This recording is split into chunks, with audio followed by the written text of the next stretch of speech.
ಒಂದು ವಿಚಾರ ಸಂಕಿರಣಕ್ಕೆ ನಾನು ವೇದಿಕೆಗೆ ಆಹ್ವಾನಿಸ್ತಾ ಇದ್ದೀನಿ doctor Chennakeshava S, professor soil science ಮತ್ತು ಅಗ್ರಿಕಲ್ಚರ್ ಕೆಮಿಸ್ಟ್ರಿ, ಕೃಷಿ ವಿಶ್ವವಿದ್ಯಾಲಯ, GKVK.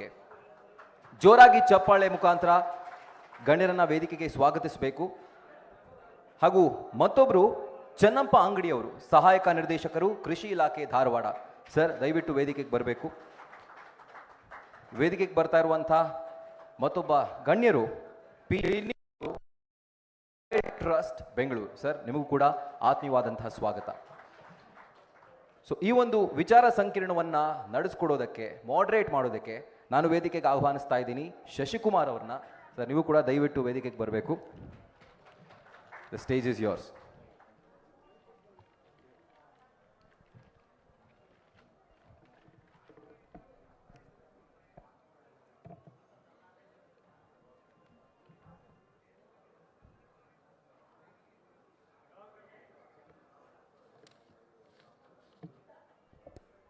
ಎಲ್ರಿಗೂ ನಮಸ್ಕಾರ.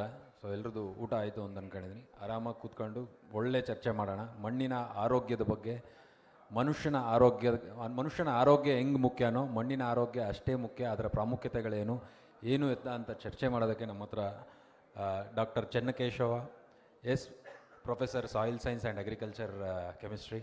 Welcome to the show sir. ನಮ್ಮ ಅಗ್ರಿಕಲ್ಚರ್ ಕಾಲೇಜಿನ ಪ್ರೊಫೆಸರ್. ಆ್ಯಂಡ್ ಚೆನ್ನಪ್ಪ ಅಂಗಡಿ, ಸಹಾಯಕ ನಿರ್ದೇಶಕರು, ಕೃಷಿ ಇಲಾಖೆ, ಧಾರವಾಡ. ನಾನು ಧಾರವಾಡದಲ್ಲೇ ಸರ್ ನಾನು MSc ಮಾಡಿದ್ದು. MSc ಅಗ್ರಿ ಎಕನಾಮಿಕ್ಸಲ್ಲಿ ಧಾರವಾಡಲ್ಲಿ ಮಾಡಿದೆ. ಸೊ ಹಂಗಾಗಿ ಆ ನೆನಪುಗಳು ಬರ್ತಿದ್ದಾವೆ. P. ಶ್ರೀನಿವಾಸ್, ಮುಖ್ಯಸ್ಥರು, soil trust, Bengaluru. Thank you. So ನಾನು ಪ್ರಪ್ರಥಮವಾರಿಗೆ ನನ್ನ first question doctor Chennakeshava S, professor soil science ಅವ್ರನ್ನ ಕೇಳಬೇಕು ಅಂತಿದ್ದೀನಿ. ಸರ್, ಈ ಮಣ್ಣು ಅಂದರೆ ಏನು?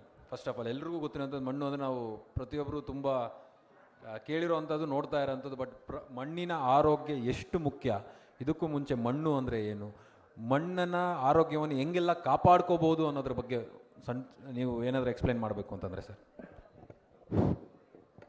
ಎಲ್ಲ ರೈತ ಬಾಂಧವರಿಗೆ ನಮಸ್ಕಾರಗಳು.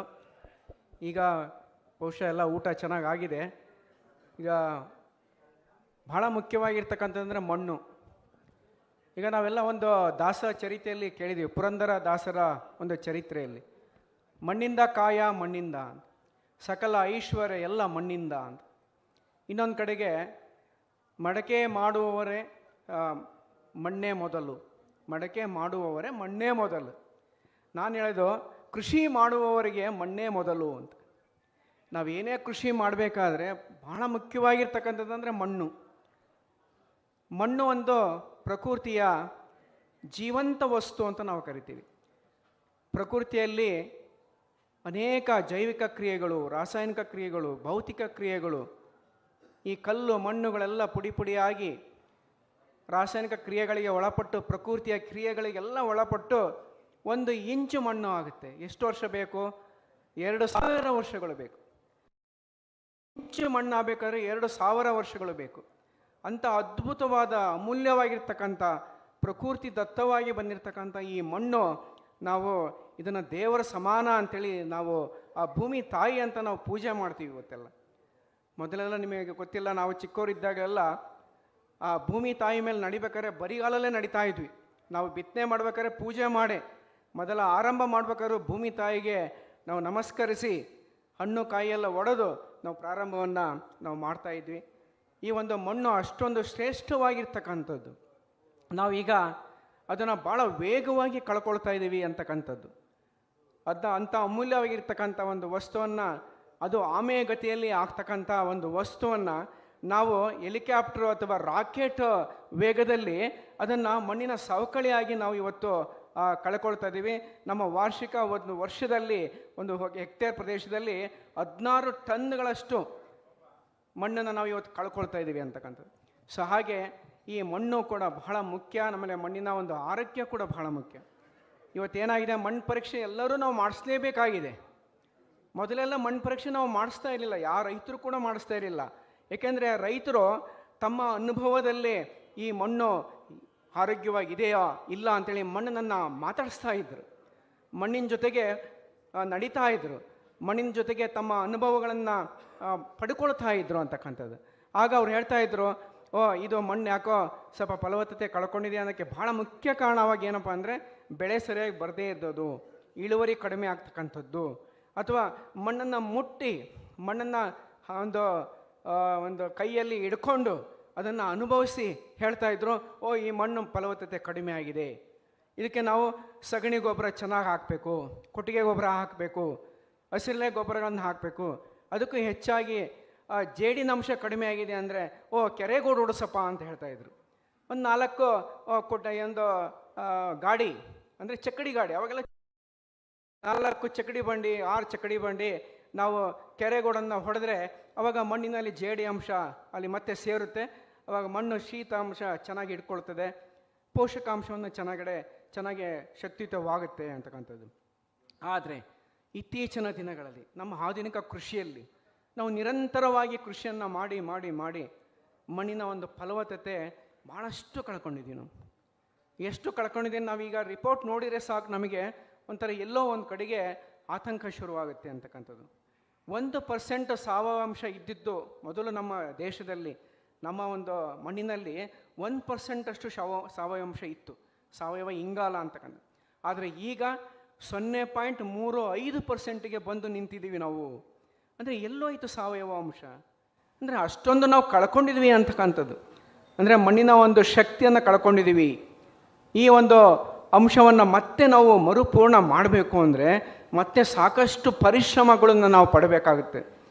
ನಾವು ನಯಾಸವಾಗಿ ಈ ಮಣ್ಣಿನ ಫಲವತ್ತತೆ ಕಡಿಮೆ ಮಾಡ್ತಾ ನಮಗೆ ಗೊತ್ತಿಲ್ಲದ ಅರಿವಿಲ್ಲದೆ ಬರೀ ರಾಸಾಯನಿಕ ಗೊಬ್ಬರಗಳನ್ನು ಬಳಕೆ ಮಾಡಿ ಸಾವಯವ ಅಂಶಗಳನ್ನು ಕಡಿಮೆ ಮಾಡಿ ಕೊಟ್ಟಿಗೆ ಗೊಬ್ಬರ ಹಾಕ್ತಕ್ಕಂಥದ್ದು ಎಲ್ಲೋ ಒಂದು ಕಡೆ ಕಡಿಮೆ ಆಗ್ತಾ ಇದೆ.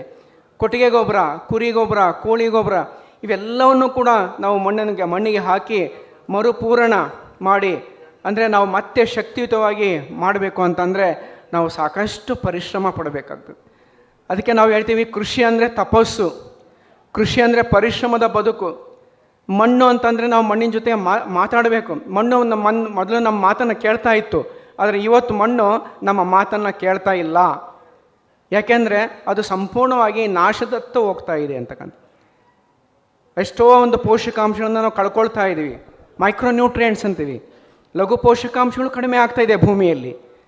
ಅಂದರೆ ಅದು ಸಣ್ಣ ಪ್ರಮಾಣದಲ್ಲಿ, ಸ್ವಲ್ಪ ಪ್ರಮಾಣದಲ್ಲಿ ಸಿಗ್ತಾ ಇತ್ತು ಭೂಮಿಯಲ್ಲಿ. ಅದು ನಿರಂತರವಾಗಿ ಬೆಳೆದು ಆ ಪೋಷಕಾಂಶ ಒಂದು ಆಗರ ಇವತ್ತು ಕಡಿಮೆ ಆಗ್ತಾ ಇದೆ.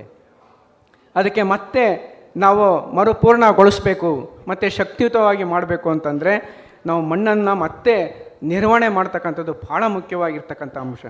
ಅದನ್ನು ಪರೀಕ್ಷೆ ಮಾಡಿಸಿದ್ರೆ ಮಾತ್ರ ಗೊತ್ತಾಗುತ್ತೆ ನಮ್ಮ ಮಣ್ಣಿನ ಒಂದು ಆರೋಗ್ಯ ಹೇಗಿದೆ ಅಂತಕ್ಕಂಥದ್ದು. ಇವತ್ತು ನಾವು ನೋಡ್ತಾ ಇದ್ದೀವಿ, ಮಣ್ಣಿನ ಪರೀಕ್ಷೆ ಮಾಡಿಸಿದ ತಕ್ಷಣ ನಾವು ಹೇಳ್ಬಿಡ್ತೀವಿ ರೈತರಿಗೆ, ಸಾವಯವ ಅಂಶ ಒಂದೇ ಸಾಕು, ಮಣ್ಣಿನ ಆರೋಗ್ಯ ಚೆನ್ನಾಗಿದೆಯಾ ಇಲ್ಲ ಅಂತ ಹೇಳೋಕ್ಕೆ ಸಾವಯವ ಅಂಶ 0.5ರಿಂದ 0.75% ಸಾವಯವ ಅಂಶ ಮಣ್ಣಿನಲ್ಲಿದ್ದರೆ ಅದು ಭಾಳ ಒಳ್ಳೆಯ ಆರೋಗ್ಯಯುತವಾದ ಮಣ್ಣು ಅಂತ ನಾವು ಕರೀತೀವಿ. ಕೆಲವು ಸರಿ ಅನೇಕ ರೈತರು, ನಾನು ಕೃಷಿ ವಿಜ್ಞಾನ ಕೇಂದ್ರದಲ್ಲಿದ್ದೆ 12 ವರ್ಷಗಳ ಕಾಲ ಹಾಸನದಲ್ಲಿ. ಎಷ್ಟೋ ಜನ ರೈತರು ಬಂದು ಮಣ್ಣು ಪರೀಕ್ಷೆ ಮಾಡಿಸ್ತಾ ಇದ್ರು. ನಾನು ಪರೀಕ್ಷೆ ಮಾಡಿಸಿದ ತಕ್ಷಣ ಹೇಳ್ತಾ ಇದ್ದೆ, ಗೌಡ್ರೆ ನೀವು ಮಣ್ಣನ್ನು ಚೆನ್ನಾಗಿ ನೋಡ್ಕೊಂಡಿಲ್ಲ ರೀ. ಏನಂದರೆ ನಿಮ್ಮ ಭೂಮಿಯಲ್ಲಿ ಸಾವಯವ ಅಂಶ 0.35% 4% ಇದೆ, 0.4% ಇದೆ. ಇದು ನೀವು ಮಣ್ಣಿನ ಸಾವಯವ ಅಂಶ ತುಂಬ ಕಡಿಮೆ ಆಗಿದೆ, ನೀವು ಮಣ್ಣನ್ನು ಚೆನ್ನಾಗೆ ನೀವು ನೋಡ್ಕೊಂಡಿಲ್ಲ, ನೀವು ಬರೀ ನಿರಂತರವಾಗಿ ಬೆಳೆಗಳನ್ನು ಬೆಳೀತಾ ಇದ್ದೀರಿ. ಹಾಗಾಗಿ ನಾವು ಮಣ್ಣು ಪರೀಕ್ಷೆ ಮಾಡಿದ ಮಾತ್ರ ಗೊತ್ತಾಗುತ್ತೆ ಮಣ್ಣಿನ ಆರೋಗ್ಯ. ರಸಸಾರ ಅಂತ ಹೇಳ್ತೀವಿ. ಮಣ್ಣಿನ ರಸಸಾರ ಅಂದರೆ pH. ಯಾವ ಮಣ್ಣಿನ ಯಾವ pH ಪ್ರತಿಯೊಂದು ಬೆಳೆನೂ ಕೂಡ ಒಂದು ನಿರ್ದಿಷ್ಟವಾದ ರಸಸಾರದಲ್ಲಿ ಉತ್ತಮವಾಗಿ ಬೆಳೆಯುತ್ತೆ. ಸೊ ಇವಾಗ ನೀವು ಹೇಳ್ದಂಗೆ 1% ಆರ್ಗ್ಯಾನಿಕ್ ಕಾರ್ಬನ್ ಇದ್ದಿದ್ದು at the time of independence, ಹೌದು, ಈಗ 0.3, 0.75ಗಿಂತ ಕಮ್ಮಿ ಬಂದಿದೆ. ಅಂದ್ರೆ ಏನಾಗಿದೆ, ನಾವು ಬರೀ ರಾಸಾಯನಿಕ ಗೊಬ್ಬರಗಳನ್ನು ಹಾಕ್ತಾ ಈ ಸಾವಯವ ಗೊಬ್ಬರಗಳನ್ನು ಹಾಕ್ತಕ್ಕಂಥದ್ದು ಕಡಿಮೆ ಆಗಿ ಹಸಿರೆಲೆ ಗೊಬ್ಬರಗಳನ್ನು ಹಾಕ್ತಕ್ಕಂಥದ್ದು ಕಡಿಮೆ ಆಗ್ತಾ ಇದೆ. ಕುರಿ ಗೊಬ್ಬರ ಆಗ್ತಾ ಇದೆ. ನಾವುಗಳು ಜಾಸ್ತಿ ರಾಸಾಯನಿಕ ಗೊಬ್ಬರಗಳನ್ನ ಬಳಸ್ತಾ ಹೋಗ್ತಾ ಇರೋದ್ರಿಂದ ನಮ್ಮ ಮಣ್ಣಿನಲ್ಲಿರುವ ಆರ್ಗ್ಯಾನಿಕ್ ಕಾರ್ಬನ್ ಕಂಟೆಂಟ್ 1%ಇಂದ ಕೆಲವು ನಾನು ನೋಡಿರೋ ಜಮೀನುಗಳು, ನಾನು ನೋಡೋ ರಿಪೋರ್ಟ್ಗಳು ಸರ್ 0.2 ಬಿದ್ದಿರುವಂಥದ್ದು ಸಾಕಷ್ಟು ಉದಾಹರಣೆಗಳಿದ್ದಾವೆ. ಈಗ ನಾವು ಯಾಕೆ ಕಾರ್ಬನ್ ಕಂಟೆಂಟ್ ಕಮ್ಮಿ ಆಯಿತು ಅಂತ ಹೋಗ್ತಾ ಇದ್ದಾಗ 1963 ನಮ್ಮ ಗ್ರೀನ್ ರೆವಲ್ಯೂಷನ್ ಶುರುವಾದಾಗ ನಾವು ವಿ ಸ್ಟಾರ್ಟೆಡ್ ಪ್ರಮೋಟಿಂಗ್ ಕೆಮಿಕಲ್ ಫರ್ಟಿಲೈಸರ್ಗಳನ್ನ ಜಾಸ್ತಿ ಬಳಕೆ ಮಾಡೋಕ್ಕೆ ನಾವೇ ಶುರು ಮಾಡಿಸಿದ್ವಿ. ಕೆಮಿಕಲ್ ಫರ್ಟಿಲೈಸರ್ ಜಾಸ್ತಿ ಮಾಡಿಸ ಎಲ್ಲೋ ಒಂದು ಕಡೆ ಅದನ್ನು ನಿಲ್ಲಿಸಿ ಅಥವಾ ಮಾಡಬಾರ್ದು ಅನ್ನೋಂಥ ಒಂದು ಕೆಲಸಕ್ಕೆ ನಾವೇ ಕೈ ಹಾಕ್ಲಿಲ್ವಾ ಅಂತ ಅನ್ಸುತ್ತೆ. ಸರ್ ಸಾಹೇಬ್ರೆ, ನನ್ನ ನೆಕ್ಸ್ಟ್ ಕ್ವಶನ್ ತಮಗೆ, ಚೆನ್ನಪ್ಪ ಅಂಗಡಿ ಸಹಾಯಕ ನಿರ್ದೇಶಕರು. ಸೊ ಈಗ ಸದ್ಯಕ್ಕೆ ಸರ್ಕಾರದಲ್ಲಿ ಯಾವ್ಯಾವ ಅನುದಾನಗಳಿದ್ದಾವೆ ಈ ಮಣ್ಣು ಪರೀಕ್ಷೆ ಮಾಡೋದಕ್ಕಾಗಿರಲಿ, ಅಥವಾ ಇವಾಗ ಸಾಹೇಬ್ರು ಹೇಳ್ದಂಗೆ 1% ಇರೋವಂಥದ್ದು 0.3ಗೆ ಬಂದಿರೋವಂಥದ್ದು, ಇದನ್ನು ಮತ್ತೆ ಮೇಲೆ ಎತ್ತೋದಕ್ಕೆ, ನಾವು ಆರ್ಗ್ಯಾನಿಕ್ ಕಾರ್ಬನ್ ಕಂಟೆಂಟ್ನ ಜಾಸ್ತಿ ಮಾಡೋದಕ್ಕೆ ಸರ್ಕಾರದ ನಿಲುವುಗಳೇನೇನು, ಸರ್ಕಾರ ರೈತರ ಜೊತೆಗೆ ಯಾವ ಥರ ನಿಂತ್ಕೊಂತ ಇದೆ ಅಂತ ನನ್ನ ಪ್ರಶ್ನೆ ಸರ್. ಎಲ್ರಿಗೂ ನನ್ನ ನಮಸ್ಕಾರಗಳು. ತಾವು ಸ್ವತಃ MSc ಕೃಷಿ ಪದವೀಧರರು, ಬೇರೆ ಬೇರೆ ವೃತ್ತಿಯನ್ನು ಮಾಡಿ ಮತ್ತೆ ಕೃಷಿಗೆ ಮರಳಿ ಬಂದಿದ್ದೀರಿ, ತಮಗೂ ಕೂಡ ಗೊತ್ತಿದೆ. ನಮ್ಮಲ್ಲಿ ಮಣ್ಣಿನ ಆರೋಗ್ಯ ಕಾಯ್ಕೊಳ್ಳೋ ದೃಷ್ಟಿಕೋನದಿಂದ, ಮಣ್ಣಿನ ಸತ್ವವನ್ನು ಹೆಚ್ಚಿಸುವಂಥ ದೃಷ್ಟಿಯಿಂದ ಅನೇಕ ಯೋಜನೆಗಳಿದಾವು. ಕೆಲವು ಪ್ರತ್ಯಕ್ಷವಾಗಿ ಅದಕ್ಕೆ ಸಹಾಯ ಮಾಡಿದರೆ, ಇನ್ನು ಕೆಲವು ಪರೋಕ್ಷವಾಗಿ ಮಣ್ಣಿನ ಫಲವತ್ತತೆನ ಹೆಚ್ಚು ಮಾಡುವಂಥ ಅನೇಕ ಯೋಜನೆಗಳಿದ್ದಾವೆ. ಒಂದಂಗೆ ವಿಷಯದಿಂದ ನಾನು ಪ್ರಾರಂಭ ಮಾಡ್ತೀನಿ. 33 ವರ್ಷಗಳಿಂದ ಕೃಷಿ ಇಲಾಖೆಯಲ್ಲಿ ರೈತರ ಜೊತೆಗೆ ಒಡನಾಟ ಮಾಡಿಕೊಂಡು, ಆ ರೈತರ ಮಣ್ಣಿನ ಮೇಲೆ ನಿಂತುಕೊಂಡು ನಾನು ಅವ್ರ ಜೊತೆಗೆ ಮಾಡಿದಂಥ ಒಂದಷ್ಟು ಸಂವಾದಗಳು, ಜೊತೆಗೆ ನಮ್ಮ ಇಲಾಖೆಯ ಒಂದು ವಿಭಾಗ ರಾಜ್ಯ ಮಣ್ಣು ಸಮೀಕ್ಷೆ ಅಂತ, ಅದರಲ್ಲಿ 16 ವರ್ಷ ಕೆಲಸ ಮಾಡಿದ ಕರ್ನಾಟಕದ ಬೇರೆ ಬೇರೆ ಭಾಗದ ಮಣ್ಣಿನ ಅಧ್ಯಯನ ಮಾಡಿ ವರದಿ ಸಲ್ಲಿಸಿದ ಆಧಾರದ ಮೇಲೆ ಕೆಲವು ಸಂಗತಿಗಳನ್ನು ನಿಮ್ಮ ಜೊತೆಗೆ ಹಂಚಿಕೊಳ್ಳೋಕ್ಕೆ ನಾನು ಪ್ರಯತ್ನವನ್ನು ಮಾಡ್ತಾ ಇದ್ದೀನಿ. ನಮ್ಮ ಕೃಷಿ ಇಲಾಖೆಯ ಮಣ್ಣು ಪರೀಕ್ಷೆ ಪ್ರಯೋಗಾಲಯಕ್ಕೆ ನಾವು ಅದಕ್ಕೆ ಮಣ್ಣು ಆರೋಗ್ಯ ಕೇಂದ್ರ ಅಂತಲೇ ಹೇಳ್ತೇವೆ. ಸೂಪರ್. ನಾವು ಒಪ್ಕೊಂಡ್ಬಿಟ್ಟಿದ್ದೀವಿ, ಎಂದೋ ಸ್ವೀಕಾರ ಮಾಡಿಬಿಟ್ಟಿದ್ದೀವಿ. ಮನುಷ್ಯನಿಗೆ ಆರೋಗ್ಯ ಸೂತ್ರ ಇದ್ದಂತೆ ಮಣ್ಣಿಗೂ ಕೂಡ ಆರೋಗ್ಯ ಸೂತ್ರ ಇದೆ ಅಂತಂದು ಒಪ್ಕೊಂಡಿದ್ದೀವಿ. ಆ ಪ್ರಕಾರ ಮಣ್ಣು ಆರೋಗ್ಯ ಕೇಂದ್ರ ನಡೆಸ್ತಾ ಇದ್ದೀವಿ. ಒಂದೇ ಏನು ವ್ಯತ್ಯಾಸ ಅಂತ ಹೇಳಿದರೆ, ಪ್ರಾಥಮಿಕ ಆರೋಗ್ಯ ಕೇಂದ್ರಕ್ಕೆ ಜನರು ಆರೋಗ್ಯ ಕೆಟ್ಟ ಮೇಲೆ ಹೋಗ್ತಾರೆ. ನಮ್ಮ ಮಣ್ಣು ಆರೋಗ್ಯ ಕೇಂದ್ರಕ್ಕೆ ರೈತ ಆ ಮಣ್ಣಿನ ಆರೋಗ್ಯ ಕೆಡೋ ಮೊದಲು ಬರಬೇಕಾಗ್ತದೆ. ಇದು ಒಂದು ನಾವು ವಹಿಸಬೇಕಂತ ಬರ್ತಾ ಇದ್ದಾರೆ ಸರ್. ಕೆಡಕ್ಕೂ ಮುಂಚೆ ಬರ್ತಾ ಇದ್ದಾರೆ ರೈತರು? ಹೌದು, ಬರ್ತಾ ಇದ್ದಾರೆ, ಬರಬೇಕು, ಬರೋ ಥರ ಮಾಡ್ತಾ ಇದ್ದೀವಿ. ಆ ಪ್ರಯತ್ನ ನಿರಂತರವಾಗಿ ನಡೆದಿದೆ. ಮಣ್ಣಿನ ಆರೋಗ್ಯ ರಕ್ಷಣೆ ಮಾಡ್ಕೊಳ್ಳೋ ಸಲುವಾಗಿ ಯೋಜನೆ ಇದೆ ಅಂತ ಹೇಳಿದೆ. ಮಣ್ಣು ಮಾದರಿ ಸಂಗ್ರಹಣೆ ಮಾಡ್ತೇವೆ, ಪ್ರಯೋಗಾಲಯದಲ್ಲಿ ವಿಶ್ಲೇಷಣೆ ಮಾಡ್ತೀವಿ. ವಿಶ್ಲೇಷಣೆ ಮಾಡಿದ ಮೇಲೆ ಒಂದು ಭೂ ಫಲವತ್ತತೆ ಚೀಟಿ ಅಂತಂದು ನಾವೊಂದು ಅದನ್ನು ಸೃಷ್ಟಿ ಮಾಡ್ತೀವಿ. ಅದು ಎಷ್ಟು ಸದೃಢವಾಗಿರ್ತದೆ ಅಂತ ಹೇಳಿದರೆ, ಅದಕ್ಕೆ ಲ್ಯಾಮಿನೇಷನ್ ಕೂಡ ಮಾಡಿ ನಾವು ರೈತರಿಗೆ, ಪ್ರತಿಯೊಬ್ಬ ರೈತರಿಗೂ ಅದನ್ನು ಭೂ ಫಲವತ್ತತೆ ಚೀಟಿಯನ್ನು ಕೊಡ್ತೀವಿ. ಅದರಲ್ಲಿ ಅವರ ಮಣ್ಣಿನ ಸ್ಥಿತಿಗತಿ ಏನಿದೆ, ಫಲವತ್ತತೆ ಮಟ್ಟ ಏನಿದೆ, ಸಮಸ್ಯೆಗಳೇನಿದ್ದಾವೆ, ಅದನ್ನು ಪರಿಹಾರ ಹೆಂಗೆ ಮಾಡ್ಕೋಬೇಕು, ಮುಂದೆ ಬೆಳೀತಕ್ಕಂಥ ಯಾವ್ಯಾವ ಬೆಳೆಗೆ ಎಷ್ಟೆಷ್ಟು ಪೋಷಕಾಂಶಗಳನ್ನು ಒದಗಿಸ್ಬೇಕನ್ನುವಂಥ ವಿಚಾರ ಕೂಡ ಅದರಲ್ಲಿ. ಇದು RSKಗಳು ನಡೆಯುತ್ತೆ ಸರ್? ಎಲ್ಲಿ ನಡೆಯುತ್ತೆ ಇದು? ಪ್ರಯೋಗಾಲಯದಲ್ಲಿ ಪರೀಕ್ಷೆ ಆದಮೇಲೆ ನಾವು ಆ ಭೂ ಫಲವತ್ತತೆ ಚೀಟಿಯನ್ನು ತಾಲೂಕಿನ ಸಹಾಯಕ ಕೃಷಿ ನಿರ್ದೇಶಕರಿಗೆ ಕಳಿಸ್ಕೊಡ್ತೀವಿ. ಅವರು ತಮ್ಮ ಕ್ಷೇತ್ರ ಸಿಬ್ಬಂದಿಗಳ ಅದನ್ನು ವಿತರಣೆ ಮಾಡುವಂಥ ವ್ಯವಸ್ಥೆಯನ್ನು ಮಾಡ್ತಾರೆ. ಈಗ ಒಂದು ಮುಖ್ಯವಾದಂಥ ವಿಚಾರ ಏನಂತ ಹೇಳಿದರೆ, ಎಷ್ಟೋ ಸಾರಿ ಆ ರೈತನಿಗೆ, ಸ್ವತಃ ರೈತನಿಗೆ ಗಮನಕ್ಕೆ ಬಂದಿರೋದಿಲ್ಲ, ಅವರ ಕ್ಷೇತ್ರದಲ್ಲಿ ನಾವು ಹೋಗಿ ಮಣ್ಣು ಮಾದರಿ ತೆಗೆದುಕೊಂಡು ಬಂದಿದ್ದೀವಿ ಅಂತ ಕೂಡ. ಯಾಕಂತ ನಾವು ಗ್ರಾಮ ಮಟ್ಟದಲ್ಲಿ ಕಾರ್ಯಕರ್ತರನ್ನು ಬಿಟ್ಟು ನಾವು ಅವ್ರಿಗೆ ಅದೇ ಗ್ರಾಮದ ಉತ್ಸಾಹಿ ಯುವಕರನ್ನು ಅವ್ರಿಗೊಂದು ಪ್ರೇರೇಪಣೆ ಕೊಟ್ಟು, ಅವ್ರಿಗೊಂದಿಷ್ಟು ರೆಮ್ಯುನೇಷನ್ ಈ ಥರ ಕೊಟ್ಟು ಮಣ್ಣು ಮಾದರಿ ಸಂಗ್ರಹಣೆ ಮಾಡಿರ್ತೀವಿ. ಅದು ಎಷ್ಟು ಕರಾರುವಕ್ಕಾಗಿರ್ತದೆ ಅಂತ ಹೇಳಿದರೆ, GPS ಮ್ಯಾಪ್ಗಳಂತೆಲ್ಲ ಬಂದಿದ್ದಾವೆ ಈಗ, ಆಯಿತಾ.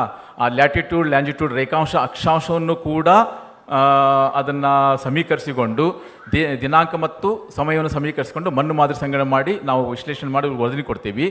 ಪ್ರಶ್ನೆ ಏನು ನಮ್ಮ ಮುಂದೆ ಇರ್ತಕ್ಕಂಥದ್ದು ಅಂತ ಹೇಳಿದರೆ, ನಾವು ವಿಶ್ಲೇಷಣೆ ಮಾಡಿ ಕೊಟ್ಟಂಥ ಫಲಿತಾಂಶದ ವರದಿಯನ್ನು ಎಷ್ಟು ಜನ ರೈತರು ಅಳವಡಿಸಿಕೊಂಡು ನಿಜವಾಗಿ ಅದರ ಆಧಾರದ ಮೇಲೆ ಕೃಷಿ ಮಾಡ್ತಾ ಇದ್ದಾರೆ ಅನ್ನೋದು ಬಹಳ ಮುಖ್ಯವಾದಂಥ ವಿಚಾರ. ಮಾಡಿಸ್ಕೊಂಡ್ಬಿಡ್ತಾರೆ ಸರ್, ಹೋಗಿ ಮಣ್ಣು ರಿಪೋರ್ಟ್ ಮಾಡಿಸ್ಕೊಂಡ್ಬಿಟ್ಟು ಮನೇಲಿ ಇಟ್ಕೊಂಡ್ಬಿಡ್ತಾರೆ ರೈತರು.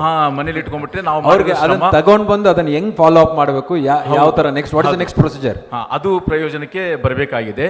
ನಾನು ಇಲ್ಲಿ ಏನು ಹೇಳೋದಕ್ಕೆ ಪ್ರಯತ್ನ ಮಾಡ್ತೀನಿ ಅಂತ ಹೇಳಿದರೆ, ಮಣ್ಣಿನ ಆರೋಗ್ಯ ಸಂರಕ್ಷಣೆ ಮಾಡ್ಕೊಳ್ಬೇಕನ್ನೋದ್ರಲ್ಲಿ ಎರಡು ಮಾತಿಲ್ಲ. ಅದಕ್ಕೆ ಹೊರಗಿನ ಕೃಷಿ ಮಾಡೋದ್ರ ಜೊತೆಗೆ ಒಳಗಿನ ಕೃಷಿಯನ್ನು ಮಾಡ್ಕೋಬೇಕಾಗಿದೆ. ನಾವು ಅಂತರಂಗದ ಕೃಷಿಯನ್ನು ಮಾಡ್ಕೋಬೇಕಾಗಿದೆ. 12ನೇ ಶತಮಾನದಲ್ಲೇ ಪ್ರಭುದವರು ಹೇಳಿದ್ದಾರೆ, ನೀವಿಟ್ಟಂಥ ಇವತ್ತು ವಿಷಯವನ್ನು ಅವರು ಅವತ್ತೇ ಮಾತಾಡಿದ್ದಾರೆ. ಮಣ್ಣಿನ ಆರೋಗ್ಯ, ಮನುಷ್ಯನ ಆರೋಗ್ಯ ಮತ್ತು ಕೃಷಿ ಪರಿಸರದ ಆರೋಗ್ಯದ ನಡುವೆ ಒಂದು ಸಮಾನಾಂತರದಂಥ ಒಂದು ರೇಖೆ ಇದೆ.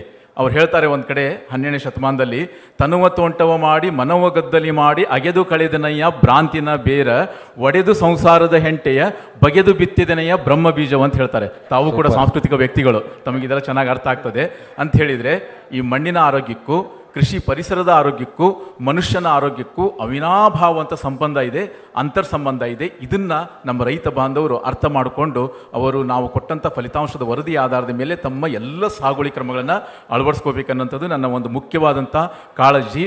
ಮಣ್ಣಿನ ಆರೋಗ್ಯವನ್ನು ರಕ್ಷಣೆ ಮಾಡ್ಕೋಬೇಕಂತ ಹೇಳಿದರೆ ಮೊದಲು ಮಣ್ಣನ್ನು ರಕ್ಷಣೆ ಮಾಡ್ಕೋಬೇಕಾಗಿದೆ. ನಾವು ಸಾರ್ ಹೇಳಿದರು ಏನಂತ ಹೇಳಿದರೆ, ಫಲವತ್ತತೆ, ಮಣ್ಣಿಗಿರುವಂತಹ ಫಲವತ್ತತೆ ಮೇಲಿನ 1 ಅಡಿ ಪದರದಲ್ಲಿ ಇದೆ.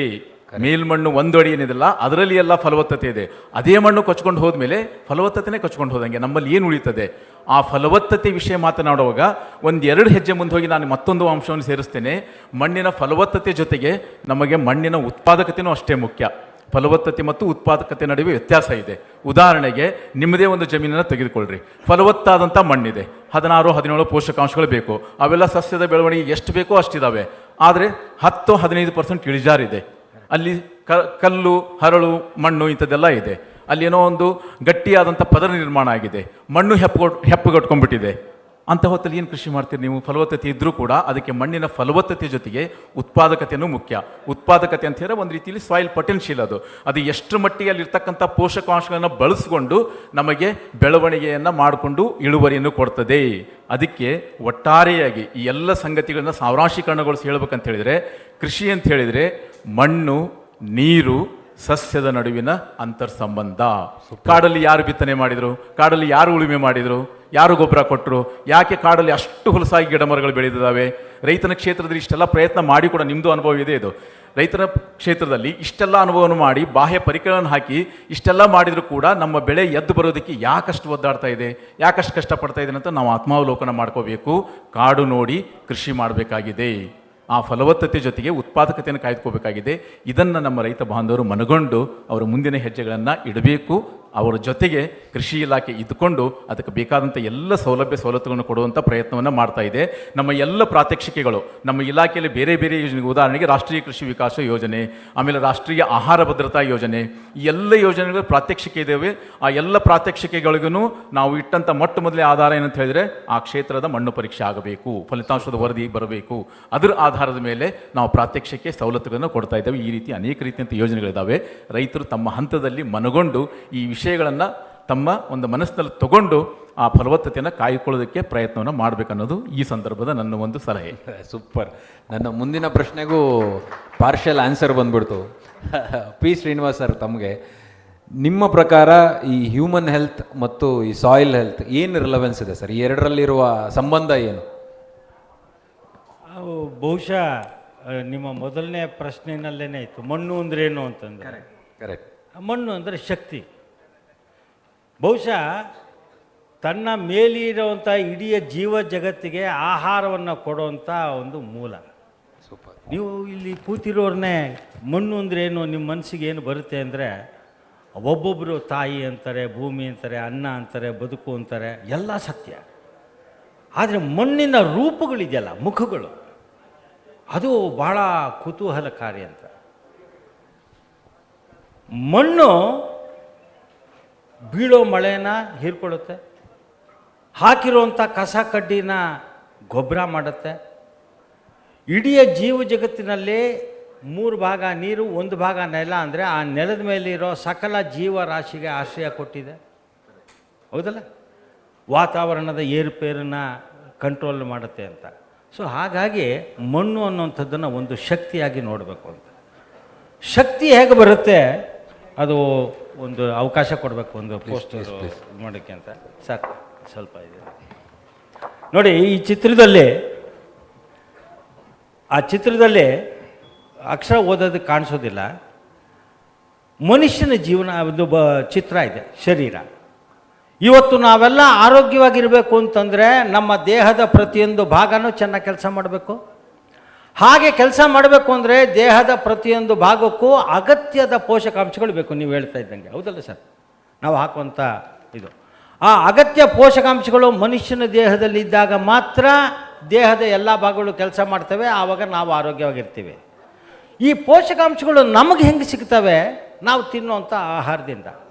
ಅಲ್ಲಿಗೆ ನನ್ನ ಆರೋಗ್ಯಕ್ಕೆ ಬೇಕಾಗಿರೋ ಪೋಷಕಾಂಶ ನಾನು ತಿನ್ನೋ ಆಹಾರದಲ್ಲಿರಬೇಕು.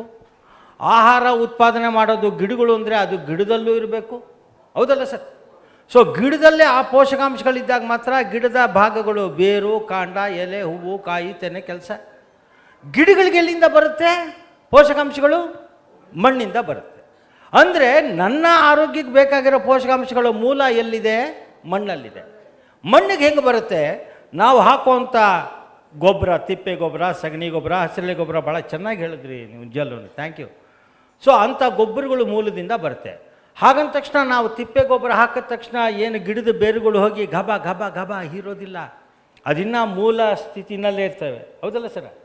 ಅವು ಪೋಷಕಾಂಶಗಳಾಗಿ ಪರಿವರ್ತನೆ ಮಾಡಬೇಕು ಅಂದರೆ ಒಂದು ದೊಡ್ಡ ಅದ್ಭುತ ಕಾರ್ಯ ಈ ಮಣ್ಣು ಒಳಗಡೆ ನಡಿಬೇಕು. ಏನದು? ಮಣ್ಣಲ್ಲಿರೋ ಜೀವಿಗಳು ಅದನ್ನು ತಿಂದು ಅದನ್ನು ಪೋಷಕಾಂಶಗಳಾಗಿ ಪರಿವರ್ತನೆ ಮಾಡಬೇಕು. ಈ ಒಂದು ಮಹಾನ್ ಕಾರ್ಯ ನಡೆಯುವಂಥದ್ದು. ಹಾಗಾಗಿ ಮಣ್ಣಲ್ಲಿ ಜೀವಿಗಳು ಇರೋದ್ರಿಂದ ಪೋಷಕಾಂಶ ಸೃಷ್ಟಿ, ಅದನ್ನು ಹೀರಿ ನಮಗೆ ಬೆಳೆಗಳ ಸೃಷ್ಟಿ, ಬೆಳೆಗಳಿಂದ ಆಹಾರದ ಸೃಷ್ಟಿ, ಆಹಾರ ಸೇವಿಸಿ ನಾವು ಆರೋಗ್ಯವಾಗಿದ್ದೇವೆ. ಹಾಗಾಗಿ ನನ್ನ ಆರೋಗ್ಯ ನೇರವಾಗಿ ಮಣ್ಣಿಗೆ, ಮಣ್ಣಿನ ಜೀವಿಗಳಿಗೆ ಸಂಬಂಧಪಟ್ಟಿದೆ. ಸೂಪರ್. ಸೊ ಹೀಗಾಗಿ ಮಣ್ಣನ್ನು ನಾವು ಇನ್ನು ಮುಂದೆ ಮಣ್ಣಿನ ಬಗ್ಗೆ ವ್ಯವಹಾರ ಮಾಡಬೇಕಾದ್ರೆ ಅದು ಬರೀ ಮಣ್ಣಲ್ಲ, ಅದು ಸಜೀವಿ ಮಣ್ಣು. ಮಣ್ಣಿನ ಜೊತೆ ನಾವು ಏನೇ ವ್ಯವಹಾರ ಮಾಡಿದ್ರು ಇನ್ನು ಮುಂದೆವಾಗಿ ಅದು ಸಜೀವಿ ಮಣ್ಣು ಅಂತ ನಾವು ಅಂದ್ಕೊಂಡ್ರೆ ಆವಾಗ ಮಣ್ಣಿನ ಬಗ್ಗೆ ನಮಗಿರುವಂಥ ದೃಷ್ಟಿಕೋನನೇ ಬದಲಾಗುತ್ತೆ ಅಂತೇಳಿ. Thank you very much. Thank you. Super super. So ಮಣ್ಣಿಗೂ ಜೀವ ಇದೆ ಅಂತ ಸರ್ ಬ್ಯೂಟಿಫುಲ್ಲಾಗಿ ಎಕ್ಸ್ಪ್ಲೈನ್ ಮಾಡ್ತಾ ಹೋದರು. ಆದರೆ ಈ ಜೀವ ನಾವು ಹೆಂಗೆ ಕಳ್ಕೊತಾ ಇದ್ದೀವಿ ಅಂತ ನನಗೂ, ಯಾಕಂದರೆ ಈ ಸಾಯಿಲ್, ಮಣ್ಣು ಫಲವತ್ತತೆ, ಸಾಯಿಲ್ ಅನ್ನು ಸಿಕ್ಕಾಪಟ್ಟೆ ಇಷ್ಟ ಆಗಿರೋಂಥ ಕಾನ್ಸೆಪ್ಟ್ ಆಗಿರೋದನ್ನು ಹೇಳ್ತಾ ಇದ್ದೀನಿ. ನಾವು ವ್ಯವಸಾಯದಲ್ಲಿ ನೈಟ್ರೋಜನ್, ಫಾಸ್ಫರಸ್, ಪೊಟ್ಯಾಷಿಯಮ್ ಇವುಗಳನ್ನು ಬರೀ ಕೆಮಿಕಲ್ಗಳ ಮುಖಾಂತರನೇ ಕಳಿಸ್ಬೇಕು ಅನ್ನೋಂಥ ಒಂದು ನಂಬಿಕೆಯಲ್ಲಿ ನಾವು ಕೂತ್ಕೊಂಡ್ಬಿಟ್ಟಿರೋದ್ರಿಂದ ಇದು ಈ ಥರ ಆಗ್ತದೆ. ಅಂದರೆ ಫಾರ್ ಎಕ್ಸಾಂಪಲ್ ಯೂರಿಯಾ ಅಲ್ಲಿ 46% ನೈಟ್ರೋಜನ್ ಇದೆ, ಇನ್ನು ಉಳಿದ 54% ಸಲ್ಫೇಟ್ ಫಾರ್ಮಲ್ಲಿ ಬಂದಿರುತ್ತೆ. ಅದನ್ನು ಉಪ್ಪಿನ ಅಂಶವನ್ನು ಭೂಮಿಗೆ, ಮಣ್ಣಿಗೆ ತುಂಬ್ತಾ ಇದ್ದೀವಿ.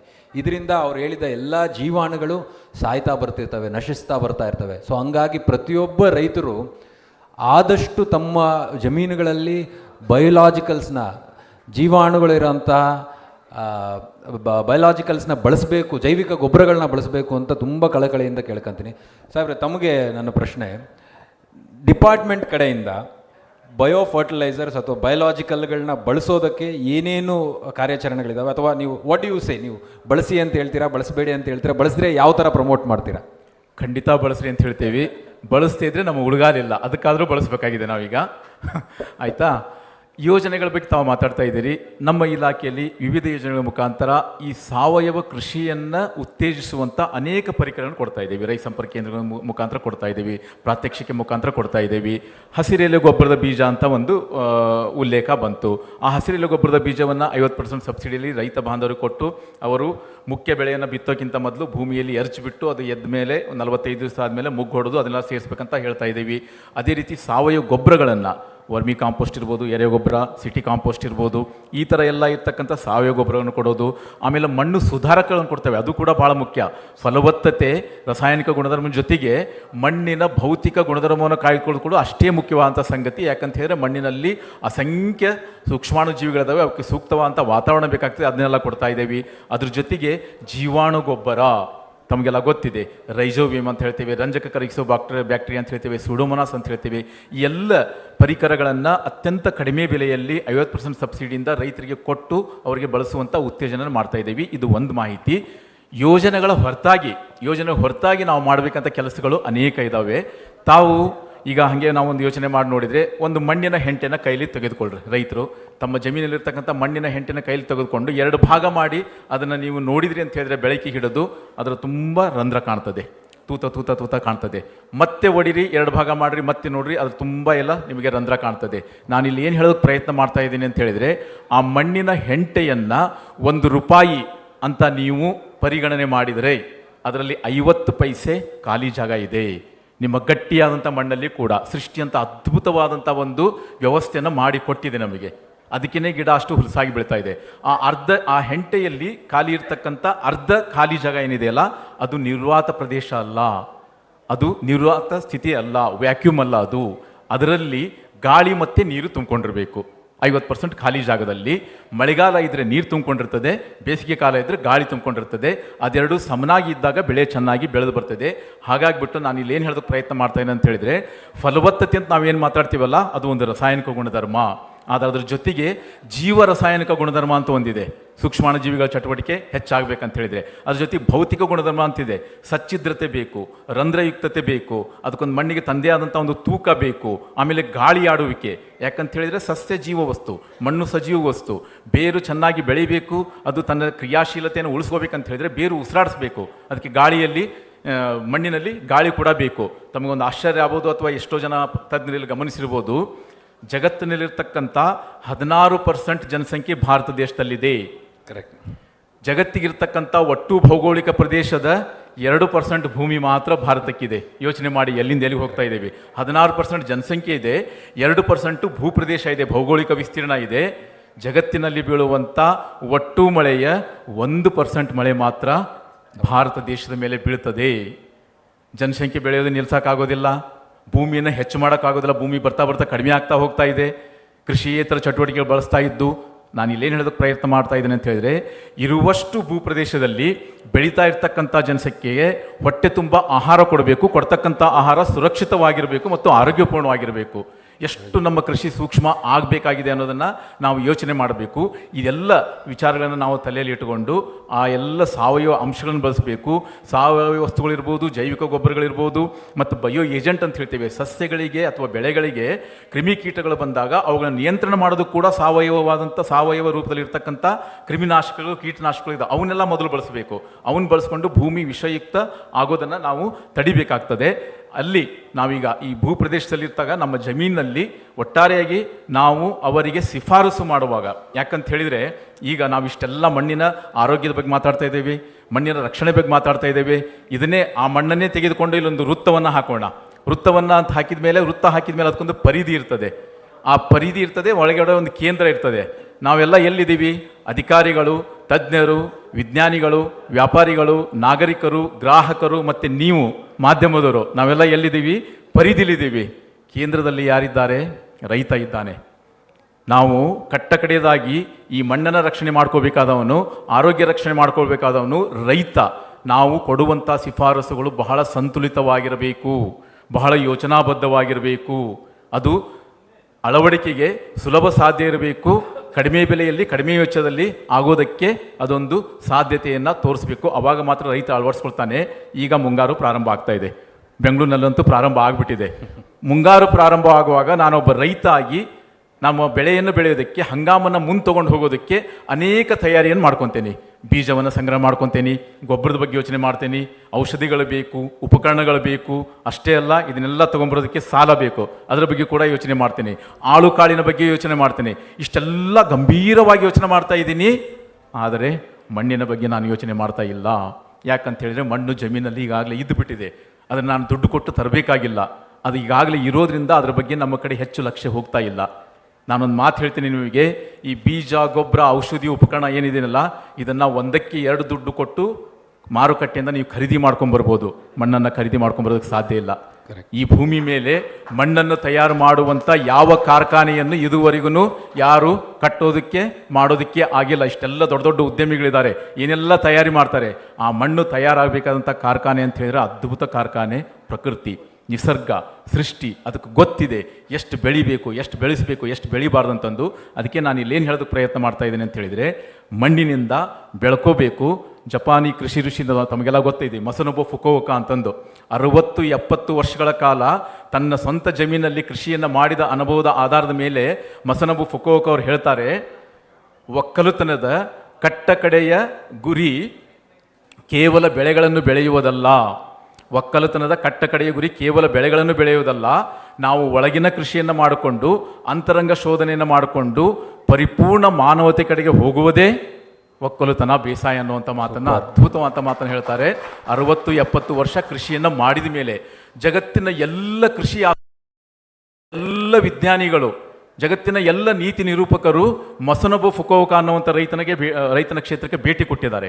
ಏನು ಮಸನೊಬೊ ಫುಕುವೋಕ ಮಾಡಿದ್ದಂತ ಹೇಳಿದರೆ ಏನೂ ಮಾಡಲಿಲ್ಲ. ಅವರು ಅದನ್ನು ಈಗಾದರೂ ಹೇಳೋದು ಅದನ್ನೇ, ಏನೂ ಮಾಡಬೇಡಿ ನೀವು, ಕೃಷಿಯನ್ನು ಮಾಡಬೇಕಂದ್ರೆ ನೀವೇನೂ ಮಾಡಬೇಡಿ, ಪ್ರಕೃತಿ ಮಾಡ್ತದೆ. ಆ ಏನೂ ಮಾಡಬೇಡಿ ಅಂತ ಹೇಳೋ ಮೊದಲು ಮಾಡಬೇಕಾದಂಥ ಸಂಗತಿಗಳು ಬಹಳಷ್ಟಿದ್ದಾವೆ. ಅವರ ಜಮೀನಿನ ಮೇಲಿನ 3 ಅಡಿ ಮಣ್ಣು ಸ್ಪಂಜ್ ಮೇಲೆ ಕಾಲಿಟ್ಟಂಥ ಅನುಭವವನ್ನು ಕೊಡ್ತದಂತೆ.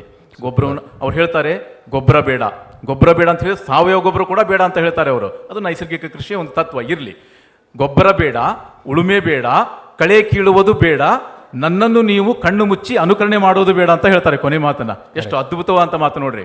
ನಿಮ್ಮ ಜಮೀನಿನ ಸ್ಥಿತಿಗತಿ, ನಿಮ್ಮ ಬೇಕು ಬೇಡಗಳು ನಿಮಗೆ ಗೊತ್ತು.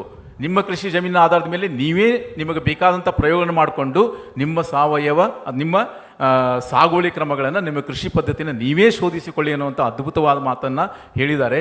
ಒಟ್ಟು ನಾನು ಇಲ್ಲಿ ಹೇಳೋದಕ್ಕೆ ಏನು ಪ್ರಯತ್ನ ಮಾಡ್ತಾ ಇದ್ದೇನೆ ಅಂತ ಹೇಳಿದರೆ, ಕೃಷಿಯಿಂದ ನಾವು ಏನು ಪಡ್ಕೋಬೇಕು ಅದನ್ನು ಪಡ್ಕೋಬೇಕು, ಉಳಿದಿದ್ದನ್ನು ಮತ್ತೆ ಭೂಮಿಗೇ ಕೊಡುವಂಥ ಒಂದು ಪ್ರಯತ್ನವನ್ನು, ನಿರಂತರ ಪ್ರಯತ್ನವನ್ನು ನಾವು ಮಾಡಬೇಕಾಗುತ್ತದೆ. ಸಾವಯವ ಕೃಷಿಯಲ್ಲಿ, ನೈಸರ್ಗಿಕ ಕೃಷಿಯಲ್ಲಿ ಅದಕ್ಕೊಂದು ಅದ್ಭುತವಾದಂಥ ಅವಕಾಶ ಇದೆ. ಮಾಡಿ ಯಶಸ್ವಿಯಾದಂಥ ಅನೇಕ ರೈತರ ಯಶೋಗಾತಿಗಳು ಕೂಡ ನಮ್ಮ ಮುಂದಿದೆ. ಬಹುಶಃ ಇದರ ನಂತರದ ಅಧಿವೇಶನದಲ್ಲಿ ಅವರೆಲ್ಲ ಮಾತಾಡ್ತಾರೆ ನಾನು ಭಾವಿಸ್ಕೊತೀನಿ. ನಿಮ್ಮ ಧಾರವಾಡ ಅಲ್ವಾ ಸರ್? ಧಾರವಾಡ ಸ್ಟೈಲಲ್ಲಿ ಒಂದು ಮಾತಾಡಿದ್ರಿ, ಭಾಳ ಚೆಳು ಮಾತಾಡಿದ್ರಿ ನೋಡಿ ಸರ ನೀವು. ನಾವು ಮಾತಾಡೋದು ಹಿಂಗ್ರಿ. ಸೂಪರ್. ಯಾಕಂದ್ರೆ ನಾನು ಧಾರವಾಡ ನಾವು ಒಂದು ಮಾತು ಹೇಳ್ತೇವೆ, ಮಾತಾಡಿದ್ರೆ ಹೆಂಗಿರ್ಬೇಕಂತ ಹೇಳಿದ್ರೆ ಹಸೆ ಗೋಡ್ಯಾಗ ಹಳ್ಳ ಹೋಗದಂಗೆ ಇರ್ಬೇಕಂತ. ಹಸೆ ಗೋಡ್ಯಾಗ ಹಳ್ಳ ಹೋಗದಂಗೆ. ಅಷ್ಟು ಅದ್ಭುತವಾದಂಥ ಒಂದು ಫುಟ್ ಅನ್ನ, ಇಂಪ್ರಿಂಟ್ ಅನ್ನ ಅಲ್ಲಿ ಅದು ಬಿಡಬೇಕು. ಸೂಪರ್. Yes sir. ನೆಕ್ಸ್ಟ್ ನನ್ನ ಪ್ರಶ್ನೆ ಸಾಹೇಬ್ರಿಗೆ. ಸರ್, ನಮ್ಮ ಅಗ್ರಿಕಲ್ಚರ್ ಕಾಲೇಜ್ಗಳಲ್ಲಿ ಈ ಬಯೋ ಫರ್ಟಿಲೈಸರ್ನ ಮಾಡೋದಕ್ಕೆ ಅಗ್ರಿ ಎಂಟರ್ಪ್ರೂನರ್ಸ್ಗೆ ಏನಾದರೂ ಎಂಕರೇಜ್ಮೆಂಟ್ ಇದೆಯಾ? ಮತ್ತು ಈ ಮಣ್ಣು ಪರೀಕ್ಷೆ ಮಾಡೋದಕ್ಕೆ ಯಾವುದಾದ್ರೂ ಪ್ರೈವೇಟ್ ಫರ್ಮ್, ಖಾಸಗಿ ಫರ್ಮ್ಗಳಿಗೆ ಅವಕಾಶಗಳೇನಾದರೂ ಇದೆಯಾ ಅನ್ನೋದು ನನ್ನ ಪ್ರಶ್ನೆ ಸರ್. ಖಂಡಿತ. ಈಗ ಸಾಕಷ್ಟು ಸಂಸ್ಥೆಗಳಿದ್ದಾವೆ. ಉದಾಹರಣೆ ಕೃಷಿ ವಿಜ್ಞಾನ ಕೇಂದ್ರಗಳಿದ್ದಾವೆ ಪ್ರತಿಯೊಂದು ಜಿಲ್ಲೆಗಳಲ್ಲಿ. ನೀವು ಕೃಷಿ ವಿಜ್ಞಾನ ಕೇಂದ್ರಕ್ಕೆ ನೀವು ಮಣ್ಣಿನ ಮಾದರಿಯನ್ನು ನೀವು ತಗೊಂಡೋಗಿ, ಅಥವಾ ಮಾದರಿನ ಯಾವ ರೀತಿ ತೆಗಿಬೇಕು ಅಂತಲೂ ಕೂಡ ಅಲ್ಲಿ ಮಣ್ಣು ವಿಜ್ಞಾನಿಗಳು ಕೂಡ ಇರ್ತಾರೆ ಪ್ರತಿ ಕೃಷಿ ವಿಜ್ಞಾನ ಕೇಂದ್ರಗಳಲ್ಲಿ. ನೀವು ಅವ್ರನ್ನ ಭೇಟಿಯಾಗಿ ಸೂಕ್ತ ಸಲಹೆಗಳನ್ನು ತಗೊಂಡು ಮಣ್ಣಿನ ಮಾದರಿಯನ್ನು ಅವರಿಗೆ ತಲುಪಿಸಿದಾಗ ಅವರು ಕೂಲಂಕುಷವಾಗಿ ಮಣ್ಣಿನ ಪರೀಕ್ಷೆ ಮಾಡಿ ನಿಮಗೆ ಯಾವ ಗೊಬ್ಬರ ಎಷ್ಟು ಪ್ರಮಾಣದಲ್ಲಿ ಕೊಡಬೇಕು, ಯಾವ ಬೆಳೆಗಳಿಗೆ ಎಷ್ಟು ಪ್ರಮಾಣದಲ್ಲಿ ಗೊಬ್ಬರ ಹಾಕಬೇಕು ಅಂಥದ್ದನ್ನು ನಿಖರವಾಗಿ ನಿಮಗೆ ಮಾಹಿತಿಯನ್ನು ಕೊಟ್ಟಾಗ ಮಣ್ಣಿನ ಆರೋಗ್ಯನೂ ಕೂಡ ಕಾಪಾಡ್ಬೋದು. ಅದರ ಜೊತೆಗೆ ರಾಸಾಯನಿಕ ಗೊಬ್ಬರಗಳನ್ನು ಅತಿ ಹೆಚ್ಚಾಗಿ ಬಳಕೆ ಮಾಡ್ತಕ್ಕಂಥದ್ದನ್ನು ಕೂಡ ಕಡಿಮೆ ಮಾಡ್ಬೋದು. ಅಥವಾ ವೈಜ್ಞಾನಿಕವಾಗಿ ರಸಗೊಬ್ಬರಗಳನ್ನು, ಅವುಗಳ ಒಂದು ಪೋಷಕಾಂಶದ ಸಾಮರ್ಥ್ಯಗಳನ್ನು ಹೆಚ್ಚಿಸಲು ಕೂಡ ಅದು ಭಾಳಷ್ಟು ಸಹಕಾರಿಯಾಗುತ್ತೆ. ಮತ್ತು ವಿವಿಧ ನಮ್ಮ ಒಂದು ವಿಶ್ವವಿದ್ಯಾಲಯಗಳಲ್ಲೂ ಕೂಡ, ನಮ್ಮ GKVKಯಲ್ಲೂ ಕೂಡ ನಾವು ಮಣ್ಣು ಪರೀಕ್ಷೆ ಮಾಡ್ತೀವಿ. ಅದೇ ರೀತಿ ಕೃಷಿ ಮಹಾವಿದ್ಯಾಲಯ ಹಾಸನದಲ್ಲೂ ಕೂಡ ಕೃಷಿ ಮಹಾವಿದ್ಯಾಲಯದಲ್ಲಿ ಮಣ್ಣು ಪರೀಕ್ಷೆಯನ್ನು ಮಾಡ್ತಾರೆ. ಅದೇ ರೀತಿ ಹೀಗೆ ಅನೇಕ ಸಂಸ್ಥೆಗಳು ಕೂಡ ಪ್ರೈವೇಟ್, ಉದಾಹರಣೆಗೆ MCF ಅಂತೇಳಿ, ಮ್ಯಾಂಗ್ಳೂರ್ ಕೆಮಿಕಲ್ಸ್ ಆ್ಯಂಡ್ ಫರ್ಟಿಲೈಸರ್, ಅವರು ಫ್ರೀಯಾಗಿ ಮಾಡಿಕೊಡ್ತಾರೆ ಮಣ್ಣು ಪರೀಕ್ಷೆಯನ್ನು. ಆಮೇಲೆ IFCOದವರು ಕೂಡ, ಅದೇ ರೀತಿ RCF ಅಂತ, ಈ ಎಲ್ಲ ಒಂದು ಸಂಸ್ಥೆಗಳು ಕೂಡ, ಒಂದು ಪ್ರೈವೇಟ್ ಖಾಸಗಿ ಸಂಸ್ಥೆಗಳು ಕೂಡ ನಿಮಗೆ ಮಣ್ಣು ಪರೀಕ್ಷೆಯನ್ನು ಕೂಡ ಮಾಡಿ ಅದಕ್ಕೆ ಒಂದು ಸೂಕ್ತವಾದ ಒಂದು ಮಾರ್ಗದರ್ಶನ ಕೂಡ ಮಾಡ್ತಾರೆ. ಯಾಕೆಂದರೆ ಮಣ್ಣು ಪರೀಕ್ಷೆ ಭಾಳ ಮುಖ್ಯ. ಇನ್ನೊಂದು ಏನಂತಂದರೆ, ಮಣ್ಣು ಪರೀಕ್ಷೆ ಮಾಡೋದ್ರಿಂದ, ಉದಾಹರಣೆ ನಮ್ಮ ಹುಳಿ ಮಣ್ಣು ಇತ್ತು ಅಂತ ತಿಳ್ಕೊಳ್ರಿ, ನಮ್ಮ ಮಣ್ಣು ಭಾಳ ಹುಳಿಯಾಗಿದ್ದರೆ ಯಾವುದೇ ಬೆಳೆಗಳು ಸರಿಯಾಗಿ ಬರೋದಿಲ್ಲ. ಉದಾಹರಣೆಗೆ ಆಸಿಡ್ ಸಾಯಿಲ್, ನೀವು ಸಕಲೇಶ್ಪುರ ಆ ಕಡೆ ಎಲ್ಲ ಹಾಸನ ಕಡೆಗೆ ಅಥವಾ ವೆಸ್ಟರ್ನ್ ಚಿಕ್ಕಮಗಳೂರು ಕಡೆ ಹೋದರೆ ಮಣ್ಣು ಹುಳಿಯಾಗಿರ್ತದೆ. ಆವಾಗ ಹುಳಿ ಮಣ್ಣಿಗೆ ನಾವು ಸೂಕ್ತವಾಗಿ ನಾವು ಸುಧಾರಕಗಳಾಗಿ ನಾವು ಲೈಮ್ ಅಂದರೆ ಸುಣ್ಣವನ್ನು ಹಾಕಬೇಕಾಗುತ್ತೆ. ಕೃಷಿ ಸುಣ್ಣ ನಾವು ಹೇಗೆ ಬೇಕಾಗಿ ಸುಣ್ಣ ಹಾಕಕ್ಕೆ ಬರೋದಿಲ್ಲ. ಆ ಮಣ್ಣು ಪರೀಕ್ಷೆ ಮಾಡಿಸಿ ನಾವು ಎಷ್ಟು ಟನ್ ಹಾಕಬೇಕು, ಈ ಒಂದು ಸುಣ್ಣವನ್ನು ಹುಳಿ ಪ್ರಮಾಣ ಎಷ್ಟಿದೆ ಅಂತ ನಿರ್ಧಾರ ಮಾಡಬೇಕಾದ್ರೆ ಪರೀಕ್ಷೆ ಆಗಬೇಕು. ಅದನ್ನು ನಾವು ಸುಧಾರಕಗಳನ್ನು ಬಳಕೆ ಮಾಡಿದಾಗ ಮಾತ್ರ ನಮಗೆ ಅದು ಮಣ್ಣಿನ ರಸಸಾರ ಜಾಸ್ತಿಯಾಗಿ ಹುಳಿ ಮಣ್ಣಿನಲ್ಲಿ ಹೆಚ್ಚಾಗಿ ಅದು ನ್ಯೂಟ್ರಲಿ ಬರುತ್ತೆ. ಅದು ನ್ಯೂಟ್ರಲಿ ಬಂದ ತಕ್ಷಣ ಎಲ್ಲ ಪೋಷಕಾಂಶಗಳು ಬೆಳೆಗಳಿಗೆ ಸಿಗ್ತದೆ. ಆವಾಗ ನಮಗೆ ಬೆಳೆಗಳು ಕೂಡ ಉತ್ತಮವಾಗಿ ಬಂದು ಒಳ್ಳೆಯ ಇಳುವರಿಯನ್ನು ಕೂಡ ನಾವು ಪಡೀಲಿಕ್ಕೆ ಸಾಧ್ಯ. ಅದೇ ರೀತಿ ನೀವು ಗಂಗಾವತಿ ಅಥವಾ ನೀವು ರಾಯಚೂರು ಆ ಕಡೆ ಭಾಗಕ್ಕೆ ಹೋದಾಗ ಹೆಚ್ಚು ಅಚ್ಚುಕಟ್ಟು ಪ್ರದೇಶಗಳಲ್ಲಿ ಇವತ್ತು ಸಾಕಷ್ಟು ಚೌಳಾಗ್ತಿದೆ. ಭೂಮಿಯೆಲ್ಲ ಚೌಳಾಗಿ ಉಪ್ಪಾಗಿ ಆ ಬೆಳೆ ಒಂದು ಇಳುವರಿ ಸಾಕಷ್ಟು ಕಡಿಮೆ ಆಗ್ತಾಯಿದೆ. ಇದಕ್ಕೆ ಮೂಲ ಕಾರಣ ಅಂದರೆ ಅತಿ ಹೆಚ್ಚಾಗಿ ನೀರಾವರಿ ಮಾಡಿ ಪದೇ ನಾವು ಭತ್ತವನ್ನು ಬೆಳೆದು ಬೇರೆ ಬೆಳೆ ಬೆಳೆದೇನೆ ಸಾಕಷ್ಟು ಈಗ ಚೌಳು ಆಗ್ತಾಯಿದೆ ಭೂಮಿ. ಆ ಚೌಳನ್ನು ಮಣ್ಣು ಎಷ್ಟು ಪ್ರಮಾಣದಲ್ಲಿ ಚೌಳಾಗಿದೆ ಅದನ್ನು ನಾವು ಪರೀಕ್ಷೆ ಮಾಡಿಸಿದಾಗ ಇಷ್ಟು ಪ್ರಮಾಣದಲ್ಲಿ ಚೌಳಾಗಿದೆ, ಯಾವ ರೀತಿ ಅದನ್ನು ನಿರ್ವಹಣೆ ಮಾಡಬೇಕು, ಬಸಿಗಾಲುವೆಗಳನ್ನು ಕೊಡಬೇಕು, ಎಷ್ಟು ಬಸಿಗಾಲುವೆಗಳನ್ನು ನಾವು ನಿರ್ಮಾಣ ಮಾಡಬೇಕು. ಆಮೇಲೆ ಮುಖ್ಯವಾಗಿ ಸೋಡಿಕ್ ಕರ್ಲು ಭೂಮಿಗಳಾಗ್ತವೆ, ಆ ಕರ್ಲು ಭೂಮಿ ಎಷ್ಟು ಪ್ರಮಾಣದಲ್ಲಾಗಿದೆ, ಅದಕ್ಕೆ ಸುಧಾರಕವಾಗಿ ಜಿಪ್ಸಮ್ ಹಾಕ್ತಕ್ಕಂಥದ್ದು, ನಾವು ಎಷ್ಟು ಪ್ರಮಾಣದಲ್ಲಿ 1 ಎಕರೆ ಜಿಪ್ಸಮ್ ಹಾಕಬೇಕು, ಇವೆಲ್ಲವೂ ಕೂಡ ವೈಜ್ಞಾನಿಕವಾಗಿ ಸೈಂಟಿಫಿಕ್ಕಾಗಿ ನಾವು ಕರೆಕ್ಟಾಗಿ ನಾವು ಆ ಮಣ್ಣನ್ನು ನಿರ್ವಹಣೆ ಮಾಡಿದಲ್ಲೇ ನಾವು ಒಳ್ಳೆಯ ಒಂದು ಅಧಿಕ ಇಳುವರಿಯನ್ನು ನಾವು ಪಡೀಲಿಕ್ಕೆ ಸಾಧ್ಯ ಆಗುತ್ತೆ ಮತ್ತು ಮಣ್ಣಿನ ಆರೋಗ್ಯವನ್ನು ಕೂಡ ಕಾಪಾಡೋಕ್ಕೆ. ಮತ್ತು ರಾಸಾಯನಿಕ ಗೊಬ್ಬರಗಳನ್ನು ಭಾಳ ಮಿತವಾಗಿ ಬಳಸ್ಬೋದು. ಈಗ ನಮ್ಮ ಒಂದು ಹಾಸನದಲ್ಲಿ ನಾನು ಕೃಷಿ ವಿಜ್ಞಾನ ಕೇಂದ್ರದಲ್ಲಿ ಇರಬೇಕಾದ್ರೆ ಒಬ್ಬ ರೈತ ಬಂದರು, ಯಾರು ಶುಂಠಿ ಬೆಳೆಗಾರರು. ನಾನು ಕೇಳಿದೆ ಸುಮ್ಮನೆ, ನೀವು ಎಷ್ಟೆಷ್ಟು ಗೊಬ್ಬರ ಹಾಕ್ತೀರಿ ಗೌಡ್ರೆ ಶುಂಠಿಗೆ ಅಂದರೆ ಅವರೊಂದು 10-12 ಮೂಟೆ ಹೇಳಿಬಿಟ್ರು. ಅಲ್ಲಿ ನಮ್ಮ ಮುಖ್ಯವಾಗಿ ಶಿಫಾರಸು ಪ್ರಮಾಣ ಬರೀ 3 ಮೂಟೆ, ಆದರೆ ಅವ್ರು ಆಗ್ತಾಯಿದ್ದದ್ದು 10 ಮೂಟೆ. ನಾನು ಹೇಳಿದೆ, ದಯವಿಟ್ಟು ನಾವು ಹೇಳ್ದಂಗೆ ಮಾಡಿರಿ, ಈ ಸರಿ ನಾವು ಎಷ್ಟು ಬೇಕೋ ಅಷ್ಟೇ ಗೊಬ್ಬರ ಕೊಡಿ ಶುಂಠಿಗೆ, ಅದು ನಾವು ಬಂದು ನಿಮಗೆಲ್ಲ ನೋಡ್ತಾ ಇರ್ತೀವಿ ಅಂತ. ನೋಡಿದಾಗ ನಾವು ಸುಮಾರು 50,000 ರೂಪಾಯಿ ಅವರಿಗೆ ತಗಲತಕ್ಕಂಥ ವೆಚ್ಚವನ್ನು ನಾವು ಕಡಿಮೆ ಮಾಡಿದ್ವಿ. ಏಕೆಂದ್ರೆ ನಮ್ಮ ಶಿಫಾರಸು ಎಷ್ಟು ಬೇಕೋ ಅಷ್ಟೇ ಪ್ರಮಾಣದಲ್ಲಿ ಗೊಬ್ಬರ ಬಳಕೆ ಮಾಡ್ತಕ್ಕಂಥದ್ದು ಮತ್ತು ಕೀಟನಾಶಕ ಬಳಕೆ ಮಾಡ್ತಕ್ಕಂಥದ್ದು, ಇದು ಕೂಡ ನಾವು ಕರೆಕ್ಟಾಗಿ ವೈಜ್ಞಾನಿಕವಾಗಿ ನಾವು ಬೆಳೆದಾಗ ರೈತನೂ ಕೂಡ ಲಾಭ ಆಗುತ್ತೆ, ಪರಿಸರನೂ ಕೂಡ ಚೆನ್ನಾಗಿರುತ್ತೆ ಮತ್ತು ಮಣ್ಣಿನ ಆರೋಗ್ಯವನ್ನು ಕೂಡ ಕಾಪಾಡ್ಬೋದು. ಮತ್ತು ಹೆಚ್ಚು ನಾವು ಸಾವಯವ ಗೊಬ್ಬರ ಹೆಚ್ಚು ಬಳಕೆ ಮಾಡಿ ರಾಸಾಯನಿಕ ಗೊಬ್ಬರಗಳನ್ನು ಆದಷ್ಟು ಕಡಿಮೆ ಮಾಡಿ. ಏಕೆಂದರೆ ನಮ್ಮಲ್ಲಿ ಅಂಗೈಯಲ್ಲಿ ಬೆಣ್ಣೆ ಇದೆ, ಅದನ್ನು ನಾವು ಕಾಸ್ತಾ ಇಲ್ಲ.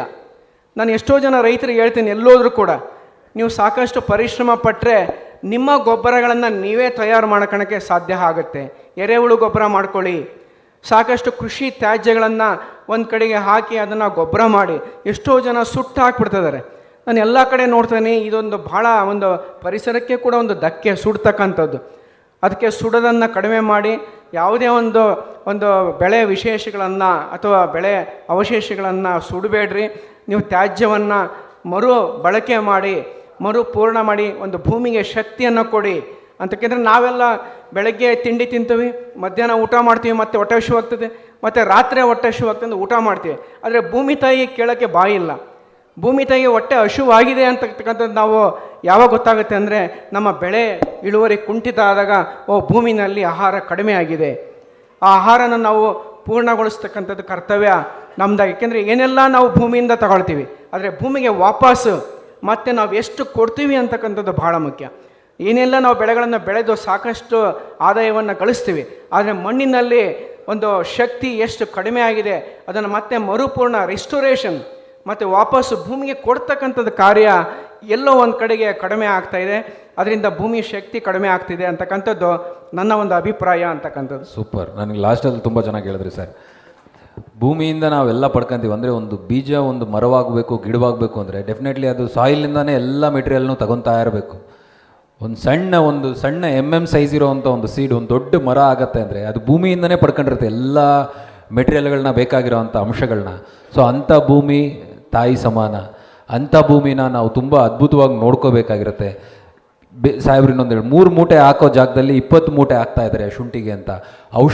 ಅವಶ್ಯಕತೆಗೂ ಮೀರಿ ಏನಾದರೂ ಗೊಬ್ಬರಗಳನ್ನ, ಎಸ್ಪೆಷಲಿ ರಾಸಾಯನಿಕ ಗೊಬ್ಬರಗಳನ್ನ ನಾವು ಭೂಮಿ ಕೊಟ್ಟಾಗ ಏನಾಗುತ್ತೆ, ಅದು ವಿಷವಾಗೇ ಕನ್ವರ್ಟ್ ಆಗುತ್ತೆ ಬಿಟ್ಟರೆ ಅದು ಯಾವುದೇ ಪರ್ಪಸ್ನ ಸರ್ವ್ ಮಾಡೋದಿಲ್ಲ. ನಮ್ಗೆ ಎಷ್ಟು ಬೇಕೋ ಅಷ್ಟು ಮಾತ್ರ ಬೇಕಾಗಿರುತ್ತೆ. ಅದಕ್ಕೆ ಈ ಮಣ್ಣಿನ ಪರಿಶೀಲನೆ ಮಾಡಿಸ್ಕೋಬೇಕು. ಅದರಲ್ಲಿ ಏನು ಶಿಫಾರಸು ಮಾಡಿದ್ರೆ ಅಷ್ಟು ಪ್ರಮಾಣದಲ್ಲಿ ಮಾತ್ರ ಮಾಡಬೇಕು, ನಾವು ಯೂಸ್ ಮಾಡಬೇಕು ಅಂತ ಕೇಳ್ಕೊಂತ. ನಾವು ಇಷ್ಟೆಲ್ಲ ಕಾರ್ಯಕ್ರಮಗಳು ಅಥವಾ ಇಷ್ಟು ಅದ್ಭುತವಾಗಿ ಮಾತಾಡ್ತಾ ಇರೋದು, ಈ ನ್ಯೂಸ್ ಫಸ್ಟ್ ಅವ್ರು ಇಷ್ಟು ಖರ್ಚು ಮಾಡಿ ಈ ಇವೆಂಟ್ಗಳು ಮಾಡ್ತಾ ಇರೋದು, ಲೈವ್ ನಡೀತಾ ಇರೋದು, ಇವೆಲ್ಲದ ಒಂದೇ ಒಂದು ಉದ್ದೇಶ, ನೀವು ಮನೆಗೆ ಹೋಗಿ ಇಲ್ಲೆಲ್ಲ ರೈತರಿದ್ದೀರಾ, ಒಂದು 100 ಜನ ಇಲ್ಲಿ ಕೂತಿದ್ದೀರಾ, ಸಾವಿರಾರು ಲಕ್ಷಾಂತರ ಜನ ಲೈವಲ್ಲಿ ನೋಡ್ತಾ ಇದ್ದೀರಾ ವಿಡಿಯೋಗಳ ಹಿಂಭಾಗ. ಇದನ್ನೆಲ್ಲ ಕೇಳಿ ಇಲ್ಲಿ ಮರ್ತೋಗ್ಬಿಡಬಾರ್ದು. ಸಾಹೇಬ್ರು ಹೇಳಿದ ಒಂದು ಕಾರ್ಡ್ ಮಾಡಿಸ್ಕೊಂಡು ಮನೇಲಿ ಇಟ್ಕೊಂಡ್ಬಿಡೋದಲ್ಲ, ಮಣ್ಣು ಪರೀಕ್ಷೆ ಕಾರ್ಡ್ ಮಾಡಿಸ್ಕೊಂಡು ಏನು ಮಾಡಿದ್ವಿ ಕರೆಕ್ಟ್ ಅಲ್ವಾ? ಅಟ್ಲೀಸ್ಟ್ ಒಂದು 10ರಿಂದ 20, 25, 30% ಅಷ್ಟು ಬದಲಾವಣೆಯನ್ನು ದಿನ ಅಳವಡಿಸ್ಕೊಳ್ಳೋಂಥ ಪ್ರಯತ್ನ ಮಾಡೋಣ. ಕಳಕಳಿಯಾಗಿ ಕೇಳ್ಕೊಂತೀವಿ ನಾವು. ಈಗ 1% 1947ರಲ್ಲಿ 1% ಆರ್ಗ್ಯಾನಿಕ್ ಕಾರ್ಬನಿಂದ ಇವಾಗ 0.3, 0.2 ಇಳಿದಿದೆ ಅಂತಂದರೆ ತುಂಬ ಕೆಳಮಟ್ಟಕ್ಕೆ ಹೋಗ್ತಾ ಇದ್ದೀವಿ. ನಾಳಿನ ಜನಗಳಿಗೆ ವ್ಯವಸಾಯ ಮಾಡೋದಕ್ಕೆ ಭೂಮಿನೇ ಇರೋದಿಲ್ಲ, ತಿನ್ನಕ್ಕೆ ಅನ್ನ ಇರೋದಿಲ್ಲ. ಕರೆಕ್ಟ್ ಸಾಹೇಬ್ರೆ ತಾವು ಹೇಳಿದ್ದು.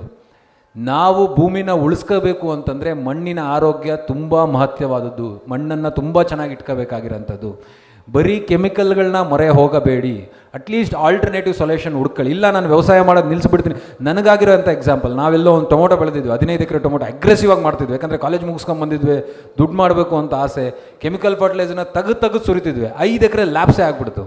ಬಿಕಾಸ್ ನಾವು ಸಾಯಿಲ್ ಟೆಸ್ಟ್ ಮಾಡಿದಾಗ ಸಿಕ್ಕಾಪಟ್ಟೆ ಸಲ್ಫೇಟ್ ಕಂಟೆಂಟು, ತುಂಬ ಉಪ್ಪಿನ ಅಂಶ ಇದೆ. ಇದ್ದಾಗ ಏನಾಗುತ್ತೆ, ಆರ್ಗ್ಯಾನಿಕ್ ಕಾರ್ಬನ್ ಕಂಟೆಂಟ್ ಇರಲ್ಲ. ಯಾವತ್ತು ಆರ್ಗ್ಯಾನಿಕ್ ಕಾರ್ಬನ್ ಕಂಟೆಂಟ್ ಇರಲ್ವೋ ಸಾಯಿಲ್ ನೀರು ಹಿಡಿದಿಟ್ಕೊಳ್ಳೋ ಶಕ್ತಿ ಇರಲ್ಲ, ನ್ಯೂಟ್ರಿಯೆಂಟ್ಸ್ನ ಕೊಡೋ ಶಕ್ತಿ ಇರಲ್ಲ. ನೈಟ್ರೋಜನ್ನು, ಫಾಸ್ಫರಸ್ಸು, ಪೊಟ್ಯಾಶು, ಉಳಿದಿರೋಂಥ ಮೈಕ್ರೋ ನ್ಯೂಟ್ರಿಯೆಂಟ್ಸು ಯಾವನ್ನು ಭೂಮಿಗೆ ಕೊಡೋ ಶಕ್ತಿನೇ ಇರೋದಿಲ್ಲ. ಮಣ್ಣು ಕಳ್ಕೊಂಬಿಡ್ತೀವಿ ನಾವು. ದಯವಿಟ್ಟು ಇಲ್ಲಿಂದ ತಾವುಗಳು ಯಾರ್ಯಾರು ಹೋದ್ರು, ನಾವು ಎಷ್ಟೇ ಮಾತಾಡೋದು, ತಾವುಗಳು ಮನೆಗಳಿಗೆ ಹೋಗಿ ಒಂದು ಸಣ್ಣ ಬದಲಾವಣೆನ ಪಡ್ಕೊಳ್ಳೋ ಅಂಥ ಒಂದು ಪ್ರಯತ್ನ ಮಾಡೋಣ. Thank you so much sir, ತುಂಬ ಅದ್ಭುತವಾಗಿ ಮಾತಾಡಿದ್ರಿ. Yes sir, please please please please to conclude. ಒಂದು ಅಂಶನ ಸೇರಿಸಬೇಕಾಗಿತ್ತು, ಮುಖ್ಯವಾದಂಥ ಅಂಶ. ನಾವು ಮಣ್ಣುಗಳನ್ನು ಅಧ್ಯಯನ ಮಾಡಿ ಭೂ ಸಾಮರ್ಥ್ಯ ವರ್ಗೀಕರಣ ಅಂತ ಮಾಡ್ತೇವೆ. ಸರ್ ಗೊತ್ತಿರ್ತದೆ, ಲ್ಯಾಂಡ್ ಕೆಪಬಿಲಿಟಿ ಕ್ಲಾಸಿಫಿಕೇಶನ್ ಅಂತ ಹೇಳ್ತಾರೆ. ಭೂ ಸಾಮರ್ಥ್ಯ ವರ್ಗೀಕರಣ ಮಾಡಿದಾಗ ನಾವು ಅಂದರೆ ಈಗ ಶಾಲೆಯಲ್ಲಿ ಜಾಣ ಇದ್ದಂಥ ವಿದ್ಯಾರ್ಥಿ ಚೆನ್ನಾಗಿ ಪರೀಕ್ಷೆ ಬರ್ತಾನೆ, ಫಸ್ಟ್ ರ್ಯಾಂಕ್ ಬರ್ತದೆ, 2ನೇ ರ್ಯಾಂಕ್ ಬರ್ತದೆ, ಈ ಥರ ಎಲ್ಲ ಬರ್ತದಲ್ಲ. ನಾವು ಮಣ್ಣುಗಳಿಗೆ ಹಾಗೆ ನಾವು ರ್ಯಾಂಕ್ ಕೊಡ್ತಾ ಹೋದಾಗ ಅಂದರೆ ಶ್ರೇಷ್ಠವಾದಂಥ ಮಣ್ಣು 1ನೇ ರ್ಯಾಂಕು, ಅದಕ್ಕಿಂತ ಸ್ವಲ್ಪ ಸಮಸ್ಯೆ ಇರ್ತಕ್ಕಂಥ ಮಣ್ಣು 2ನೇ ರ್ಯಾಂಕು, 3ನೇ ರ್ಯಾಂಕು, 4ನೇ ರ್ಯಾಂಕ್ ಅಂತ ಕೊಡ್ತೀವಲ್ಲ. ಇಡೀ ನಮ್ಮ ದೇಶದಲ್ಲಿ ಮೊದಲ ಸ್ಥಾನದ ಮಣ್ಣೇ ಇಲ್ಲ ಸರ್. ನೋಡಿ, ನಮ್ಮದು ಶುರುವಾಗೋದೇ ದ್ವಿತೀಯ ದರ್ಜೆಯ ಗುಣಮಟ್ಟದ ಮಣ್ಣಿನಿಂದ. ಆ ಮಣ್ಣಿನ ಪರಿಸ್ಥಿತಿ ಹಿಂಗಿದೆ. ಆಮೇಲೆ ನಾವು ಅನೇಕ ಉಪಗ್ರಹಗಳನ್ನು ಹಾರಿಬಿಟ್ಟಿದ್ದೇವೆ. ಉಪಗ್ರಹಗಳು ಛಾಯಾಚಿತ್ರಗಳನ್ನು ಕಳಿಸ್ತವೆ. ಆ ಉಪಗ್ರಹ ಛಾಯಾಚಿತ್ರನ ಉದಾಹರಣೆಗೆ ಪಕ್ಕದ ಮಂಡ್ಯ ಜಿಲ್ಲೆನೇ ತೆಗೆದುಕೊಳ್ಳ್ರಿ. ಅತ್ಯಂತ ಸಂಪತ್ಭರಿತವಾದಂಥ ಜಿಲ್ಲೆ, ನೀರಿನ ಮೂಲ ಇರತಕ್ಕಂಥದ್ದು, ಒಂದು ಸುಭಿಕ್ಷತೆ ಇರತಕ್ಕಂಥ ಒಂದು ಜಿಲ್ಲೆ.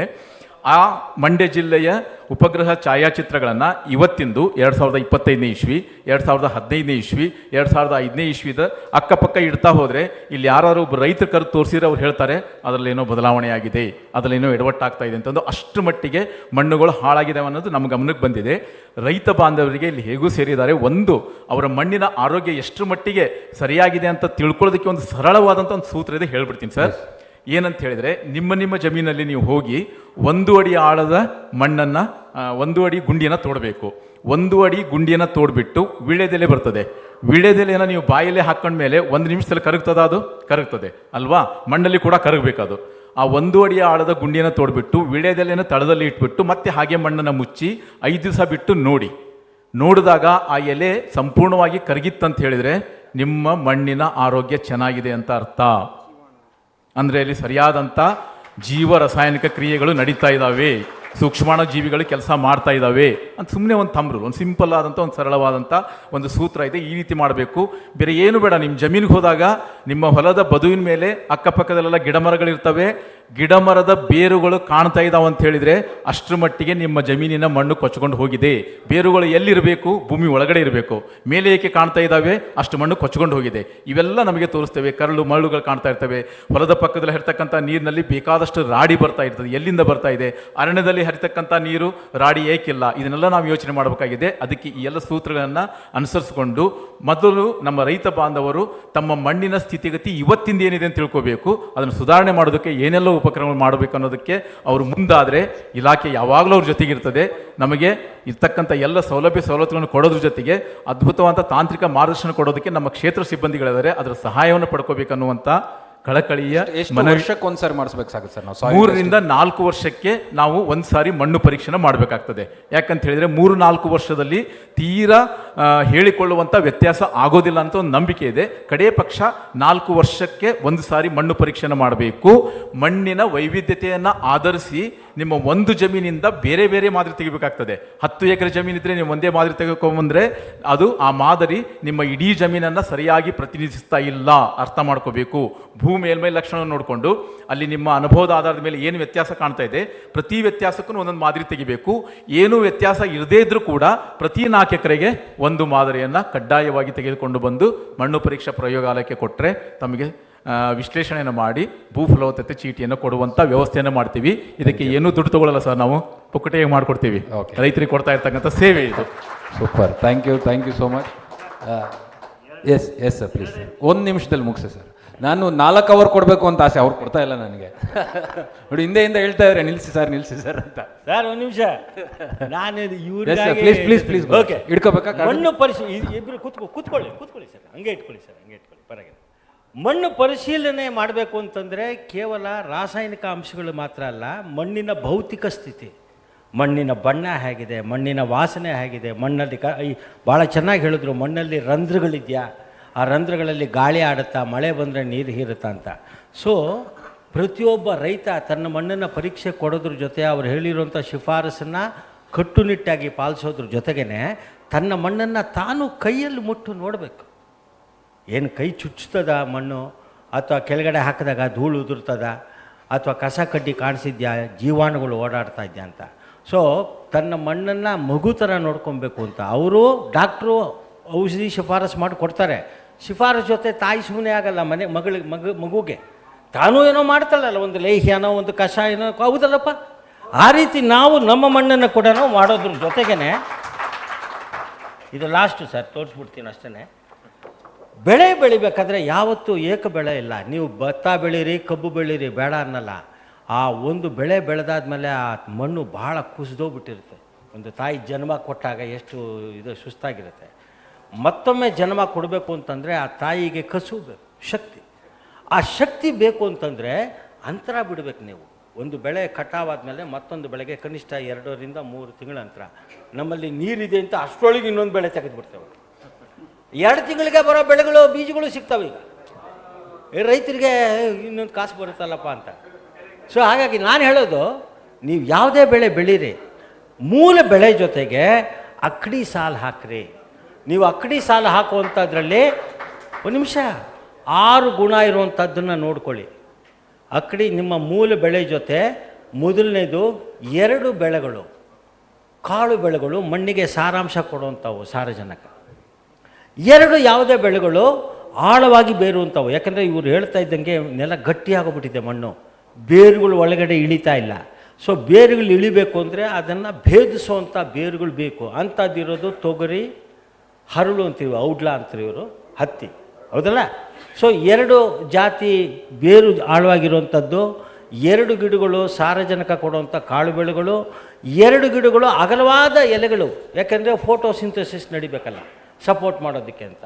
ಇನ್ನು 2 ಬೆಳೆಗಳು ಹಳದಿ ಹೂವು ಬಿಡುವಂಥದ್ದು, ಯಾವುದು ಸಾಸಿವೆ ಆಗ್ಬೋದು ಅಥವಾ ಯಾವುದೇ ಆಗ್ಬೋದು ನಿಮಗೆ ಆ ರೀತಿಯಲ್ಲಿ. ಯಾಕೆಂದರೆ ಹಳದಿ ಹೂವು ಆಗ್ತು ಅಂತಂದರೆ ದುಂಬಿಗಳು ಆಕರ್ಷಣೆ ಆಗ್ತವೆ. ದುಂಬಿಗಳ ಆಕರ್ಷಣೆ ಅಂದರೆ ಪರಾಗಸ್ಪರ್ಶ ನಡೆಯುತ್ತೆ, ಹೌದಲ್ಲ ಬುದ್ಧಿ. 5ನೇದು ಸ್ವಲ್ಪ ಘಾಟು ವಾಸನೆ ಇರುವಂಥದ್ದು, ಧನಿಯಾ ಆಗ್ಬೋದು, ಈರುಳ್ಳಿ ಆಗ್ಬೋದು, ಮುಲ್ಲಂಗಿ ಆಗ್ಬೋದು, ಅಥವಾ ಯಾವುದು ಪುದೀನ ಆಗ್ಬೋದು, ಯಾವುದೇ ಘಾಟು ವಾಸನೆ ಅಂತ. ಅವೆಲ್ಲ ಬೆಳೆಯಂಗಿಲ್ಲ ಅಲ್ಲ, ನಮಗೆ ಬೇಕಾಗಿಲ್ಲ ಅದು. ನಮಗೆ ಬೇಕಾಗಿರೋದು ಘಾಟು ವಾಸನೆ ಬಂದು ಪೀಠಗಳು ದೂರ ಹೋಗಲಿ ಅಂತ. ಮತ್ತು 6ನೇದು ಆ ಮಣ್ಣನ್ನು, ಮೇಲ್ಮಣ್ಣನ್ನು ರಕ್ಷಣೆ ಮಾಡೋದಕ್ಕೆ ನೇರ ಸೂರ್ಯ ಮೊದಲು ಶತ್ರು ಮಣ್ಣಿಗೆ. ಸೊ ಹಾಗಾಗಿ ಸೂರ್ಯನಿಂದ ಮಣ್ಣನ್ನು ರಕ್ಷಣೆ ಮಾಡೋದಕ್ಕೆ ಒಂದು ಹೊದಿಕೆ ಬೇಕು. ಆ ಹೊದಿಕೆ ಇತ್ತು ಅಂತಂದರೆ ಸೂರ್ಯ ಒಂದೇ ಅಲ್ಲ, ಬೀಸೋ ಗಾಳಿ ಬಂದ್ರೂ ತಡೀತದೆ. ಮತ್ತು ಮಳೆ ನೀರು ಬಿದ್ದಾಗ ಅಷ್ಟು ಮೇಲಿಂದ ಬೀದಾಗ ಒಂದೊಂದು ಬಾಂಬುಗಳು ಬಿದ್ದಂಗೆ ಬೀಳ್ತವೆ ಮಣ್ಣ ಮೇಲೆ, ಛಿದ್ರ ಆಗ್ತವೆ ಮಣ್ಣು ಕಣ್ಗಳು. ಅದಕ್ಕೆ ತಾನೇ ಹೆಸರು ಎರೋಷನ್ ಆಗ್ತಾ ಇರೋದು. ಸೊ ಅದನ್ನು ಕಂಟ್ರೋಲ್ ಮಾಡುವಂಥದ್ದು ಬೇಕು ಅಂತ. ಥ್ಯಾಂಕ್ ಯು ಸರ್, ಇಷ್ಟು ಹೇಳಬೇಕು ಅಂತ ಹೇಳಿ. Thank you. ಈ ಚರ್ಚೆ 4 ಅವರ್ ಟೈಮ್ ಕೊಟ್ಟರು ಸಾಕಾಗಲ್ಲ, ಬಟ್ ನಮಗೆ 45 ನಿಮಿಷ ಟೈಮ್ ಇರೋದ್ರಿಂದ ಇಲ್ಲಿಗೆ ಇದನ್ನು ಮುಗಿಸೋಣ. ತುಂಬ thank you so much sir, Chennappa Angadi sir, Chennakeshava sir and Srinivas sir. ನೀವು ನಿಮ್ಗಳ ಹತ್ರ ಮಾತಾಡಿದ್ದು ಸಮಯ ಹೋಗಿದ್ದು ನನಗೂ ಗೊತ್ತಾಗಿಲ್ಲ. Thank you so very much. Thank you. Thank you so much sir, thank you so much. ಎಲ್ರಿಗೂ ಕೂಡ ಧನ್ಯವಾದಗಳು. ಈಗ ಗಣ್ಯರಿಗೆ ಕಿರುಕಾಣಿಕೆಯನ್ನು ನೀಡೋದಕ್ಕೆ ನ್ಯೂಸ್ ಫಸ್ಟ್ನ CEO ಹಾಗೂ MD ಎಸ್ ರವಿಕುಮಾರ್ ಸರ್ನ ಈಗ ವೇದಿಕೆಗೆ ಆಹ್ವಾನಿಸ್ತಾ ಇದ್ದೀನಿ. ಜೋರಾದ ಚಪ್ಪಾಳೆ ಮತ್ತೊಮ್ಮೆ ನಮ್ಮ ಎಲ್ಲ ಅತಿಥಿಗಳಿಗೆ. ತಮ್ಮ ಜ್ಞಾನ ಭಂಡಾರವನ್ನು ಇವತ್ತು ನಿಮ್ಮ ಮುಂದೆ ತೆರೆದಿಟ್ಟಿದ್ದಾರೆ ಹಾಗೂ ಮಣ್ಣಿನ ಕುರಿತಾಗಿ ಹಲವು ಉಪಯುಕ್ತಕಾರಿ ಮಾಹಿತಿಯನ್ನು ಹಂಚಿಕೊಂಡಿದ್ದಾರೆ. ಮತ್ತೊಮ್ಮೆ ಜೋರಾಗಿ ಚಪ್ಪಾಳೆ.